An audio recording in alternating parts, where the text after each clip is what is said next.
Okay, welcome back to another episode of Rewiring Health. I'm very excited to be joined by Sarah Louie. So, Dr. Sarah Louie is a doctor of physical therapy who helps women runners with hip pain to return to running pain-free, faster, and with greater confidence. So, welcome, Sarah.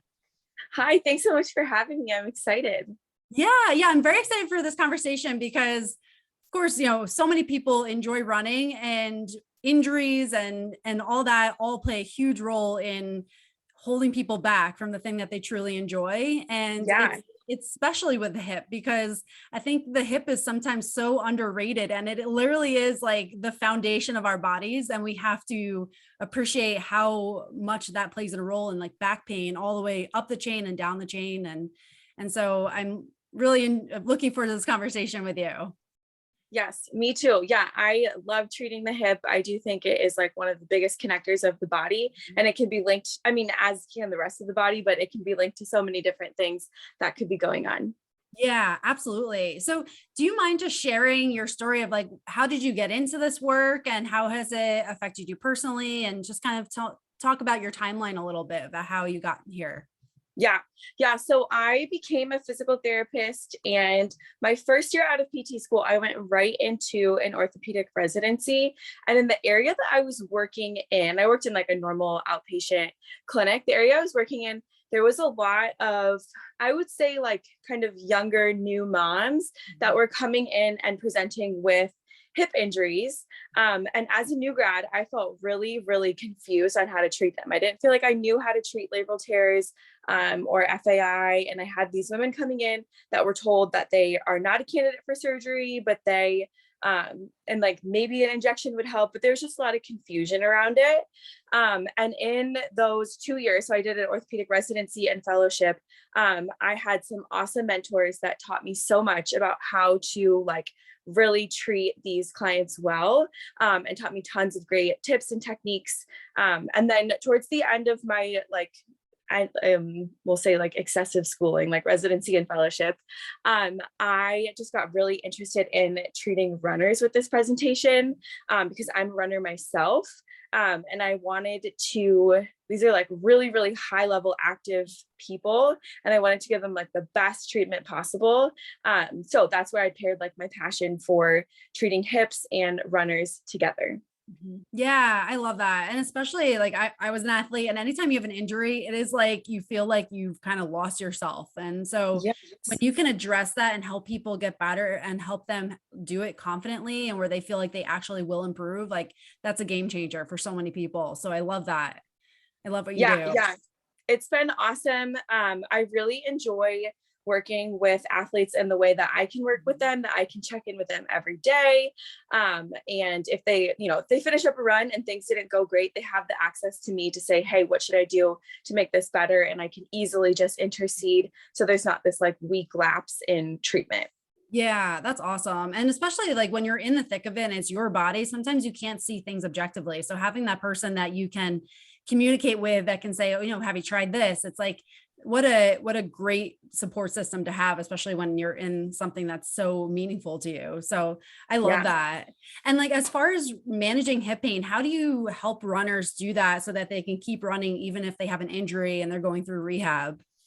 Yeah. So I have three main steps that I work with my athletes through.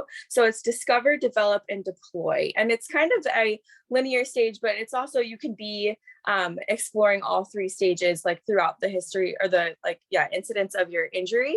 I would say the first thing with this discover is we like see, is this something that you should be running through, or is this something that you actively need to rest with? And during that phase, I really enjoy giving clients stuff that they can do. So maybe if it's a bone stress injury and they can strength train, I like to give them that. Or just give them general things that will alleviate their pain. And then in the develop phase, this is where we start to add in some of the running. For some people, they're able to run, or for most people, I should say, they're able to run, but maybe we need to tailor their dosage, volume, like what kind of terrain they're running on. And if we really like nitpick those details down, I can get most people running throughout the course of their rehab. And then in the last phase, which is deploy, they're just really able to do whatever they want. They can, they're deployed to do a race or do training and whatnot. And they have all of those tools from the previous two phases to help them overcome their injury, manage pain, and go forth. Yeah, yeah, I love that. And I, especially since that, it's like so when it's what your passion is, you don't want to have a time where you're like, nope, you just have to sit there and let things run their course, like being active in that. And I love that. And you talk about this proactive approach. Can you talk about how you're proactive in it and even like preventing injury before people get to that point? Yeah, I am really huge on prevention. I think there's so many things that you can do as a runner to not get into the overtraining and avoid injury. A big thing is strength training. So I offer a lot of different strength training options, but I also have like all of my clients when they're working with me have like a really it's not a huge program, but it's a program that they're strength training consistently with. And then that allows them to kind of prevent injury. Another thing that I like to talk to people about is just overall running volume. So I work with people on not like increasing too fast. And that's even like on just like a personal level. I do like a ton of run groups in the area, and there's people that are like going marathon after marathon after marathon. And I'm like, okay, like what's your goal with this? Are you allowing yourself to recover and go forth and run like a better marathon the next time? Yeah. Yeah. I like how you talk about that too. It's like, what's your end goal of this and not just doing more? And like, can you do too much? Can you talk on that? Like, is more always better when you're talking about running and training?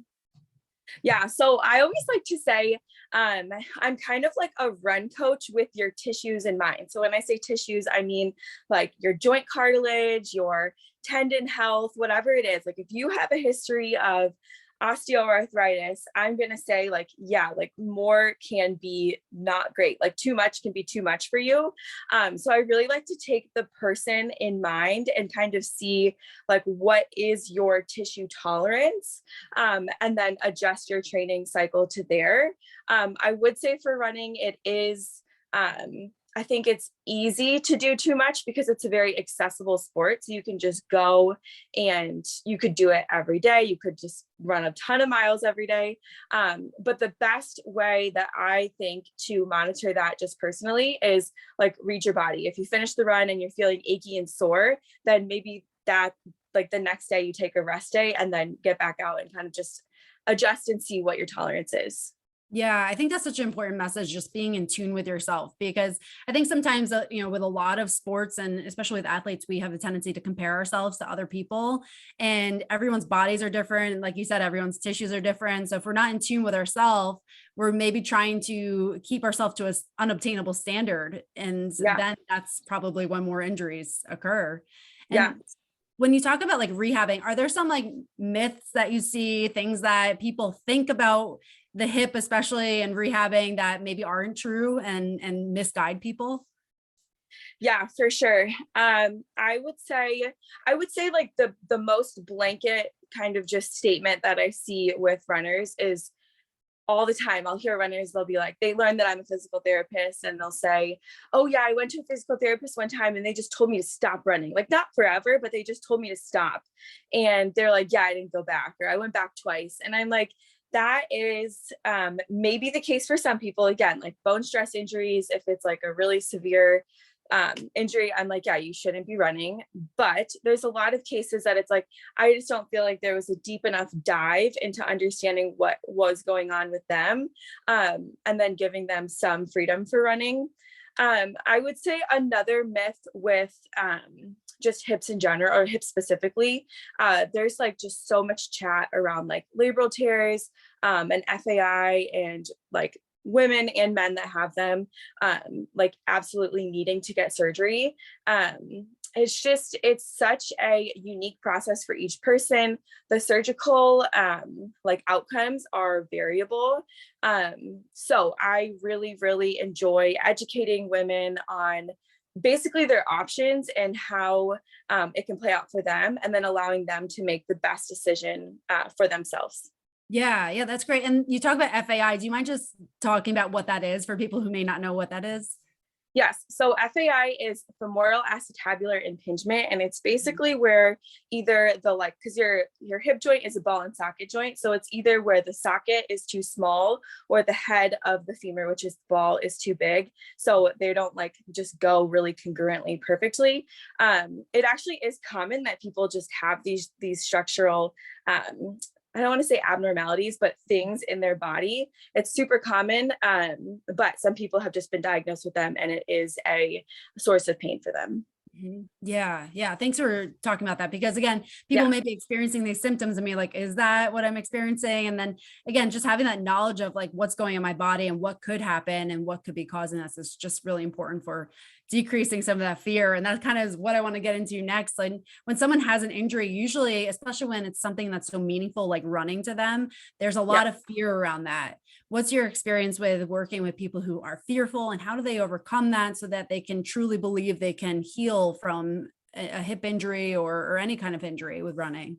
Yeah, for sure. So I would say the best advice that I could ever give someone is just find someone, like if you have a hip thing going on, if you have a shoulder thing going on, whatever it is, find someone that specializes in the thing that you're going through and talk to them about it. Like I always say, just find your team of people. Even I myself went through a hip injury, I think like 2020 is when it started, and I spiraled. Like I just like immediately contacted an orthopedic surgeon and was like talking to them. And I'm like a known, like, this is like my thing. Like, I love to do this. So finding people that you can bring into your world and kind of like talk you off the ledge, talk you back into a like a better just space of mind, and can give you like real objective data on what's going on. So you're not living in the stories in your head. I think that's the best thing you could do. Yeah, yeah. And like you said, the stories in your head, you can catastrophize very quickly and think the worst case scenario. And then it actually moves you in that direction. So having somebody who can like pull you back and really give you that information again, see it objectively is so important with the rehab process. And one thing that has always resonated with me is that you're best suited to serve the people who you used to be. So like for you, you know, you've gone through it, you know exactly how that person feels, you know what they're going through. You can relate to somebody in that position better than someone who hasn't gone through that. So again, I love that recommendation is like find somebody who's been through it and knows what they're doing. And I really truly believe in that. And you have to find someone who resonates with you. And that's part of the healing process. So right there behind you on that one. As far as keeping running enjoyable, because again, sometimes, you know, you feel like you're doing more and more and there's a competitive edge and it's like, you know, I could see it, you know I was like this when I was really into running. It's like, you always feel like it's never enough. Like you feel like you have to do more and more, like to kind of get that same result. How do you recommend your athletes and your runners? How do you recommend keeping running enjoyable when there's a lot of pressure sometimes around running? Yeah, for sure. So I would say around like kind of, I think the biggest area that it becomes anxiety provoking is the races. So again, I'm in these run groups and there's so much pressure to like join this race and join this race. And I just say, look out, like zoom out at the year, pick out a couple races that sound really exciting to you. Like maybe you get to travel with your family for a race, or maybe there's a local race that you love to do, and then plan one for each season, or just like really intentionally plan them so you're excited about them throughout the year. You can plan in like deload or kind of rest times where you're able to like ramp down and then ramp back up. Just so those stay exciting. And then I would say joining like a local run group is an awesome way to just stay connected in your community and then also get you to do stuff that you wouldn't necessarily want to do. So if I need to run hills or sprints or speed work, I'm definitely doing that with my run group because I am not going to do that on my own. Yeah. Yeah. You can never underestimate the power of a group and a support group and having people that understand what you're going through and how you're feeling. So yeah, that's amazing. And again, kind of going into that, like, how do you it's kind of in addition, like how do you maintain a healthy mindset around running? Like I know you said to do all those. Is there anything else you can do if you're more of like a solo runner where you want to just maintain a healthy relationship with running? Mhm. Yeah, so I talked about this with the race schedule. I really enjoy having that race kind of be your like your goal, and then putting in some rest time where you're really not running as much, or you're running like considerably less, or even like cross training or doing something like that. I would say if you're a solo runner and you're not a racer, I would have some intentional time where you're deloading. So maybe if you go on vacation like 2 to 3 times a year, those are times that you're going to take time off of running. If it's not vacation block, like something that's just going to kind of put a roadblock into your run, maybe 2 to 3 times a year. It really depends on how much you're running and what your volume is, but just some time where you're allowing like your tissues to rest, your system to rest, and you're not just constantly ramping up. Yeah, that's great. And it's so good for putting in perspective that you can almost give yourself permission to not feel like you always have to be running, that there are other options to keep moving forward, even though, you are dealing with certain things at that moment. So definitely really good tips there.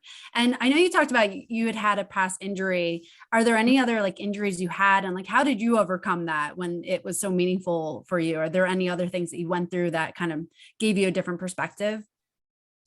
Yeah, I would say I've had like two injuries that I would say kind of really hindered me from what I wanted to do. When I was in grad school, I had an Achilles tendinopathy. And that was the first time that I was not able to run during that time. It was like painful and uncomfortable. And I think that was the first time that I really like had to ask for help. And it was hard. Like it was really hard to one, schedule the time to go to physical therapy. And then two, like admit that I didn't know what to do and I like needed someone to help me. And I was like barely a first year grad student. So we didn't even go over orthopedic stuff yet. I didn't know what to do. So that was a unique experience for me. But I would say having someone like hold my hand through the process taught me like the value of that. And then watching myself on the other side not have to go through like all of these flare-ups, that was amazing, just to be like healed of it and know what to do.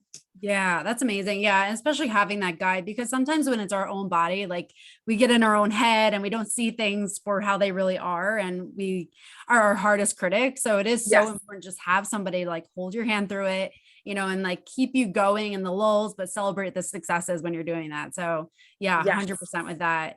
Can you mind talking about like your self-care routine? Because this is such an important thing, like for everybody. And I really think and it can look like a lot of different things. It's not just like a day at the spa. It can really have a huge gamut of what self-care means. So could you just talk about what you do personally? Yeah, for sure. So my schedule is a little bit like newer to me now, because I have like changed my work sphere. So I am experimenting with it, but I start in the morning. I do my quiet time. I'm a Christian, so I love to read the Bible and pray and just journal and do all of those good things. And then about like midway throughout the day, I either like to take like a walk break where it's just like I'm decompressing from what I did in the morning time. And then sometime in the afternoon, I enjoy going to the gym, and just having that intentional time to get stronger and again decompress. And then I think outside of like work and working out and doing my quiet time, I think like scheduling good time, like good intentional times with my friends and family, are the things that like that's what keeps me excited. It makes me have something to look forward to. And also like when things aren't going well, or I'm like struggling with anything, that's just like a good checkpoint for me to be in community and like be checked in upon with those people. Yeah. Thanks for sharing that. Because again, I think it's always just important to hear what other people do, because you have to figure out what resonates with you. Like, and it's like, it'll change depending on who you are, and it'll change depending on what season you are. But I just love hearing different examples of self-care because it does take on a lot of faces. So thanks for sharing what you do. And Yeah. for anyone who wanted to work with you or learn more about what you do and the services you provide, how can they find you?